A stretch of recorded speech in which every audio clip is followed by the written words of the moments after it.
1927 मध्ये जेव्हा बाबासाहेब आंबेडकर अमेरिकेतील कोलंबिया विद्यापीठामध्ये पीएचडी शिकत असताना ते लायब्ररीमध्ये तासनतास पुस्तकं वाचायला बसायचे।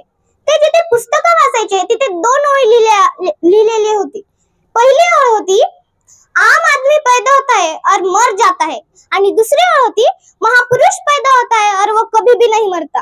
ती जी दुसरी ओळ होती ती बाबासाहेबांनी काय रंगाने मिटवून टाकली। हे समजताच युनिव्हर्सिटीत एकच गोंधळ उडाला। बाबासाहेबांना प्रशासनाकडून पत्र सुद्धा आले। त्याच्यामध्ये लिहिले होते, बाबासाहेब तुम्ही असं का केलं याचं स्पष्टीकरण उद्या सभागृहात द्या, नाहीतर तुम्हाला युनिव्हर्सिटीतून काढून टाकण्यात येईल। दुसऱ्या दिवशी सभागृह गच्च भरलेला होता। सर्वांना बाबासाहेबांचं स्पष्टीकरण ऐकायचं होतं। बाबासाहेब उठले, स्टेजवर गेले आणि म्हणाले, आम आदमी पैदा होता है और मर जाता है या वाक्याशी मी सहमत आहे, पण महापुरुष पैदा होता है और वो कभी भी नहीं मरता या वाक्याशी मी सहमत नाही। कारण महापुरुष पैदा होता है और उनके विचारों को न तो महापुरुष भी मर जाता है। हे स्पष्टीकरण ऐकताच सभागृहामध्ये प्रचंड टाळ्यांचा कडकडाट झाला।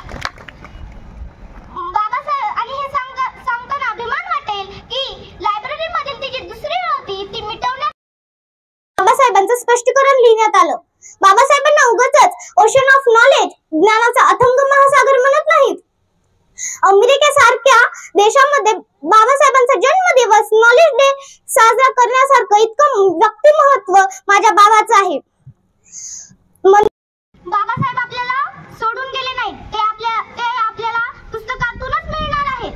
त्यांचे विचार आपल्यासोबत आता सुद्धा आहेत। त्या विचारांना जिवंत ठेवण्यासाठी आपण प्राणपणाने जपले पाहिजे ते विचार।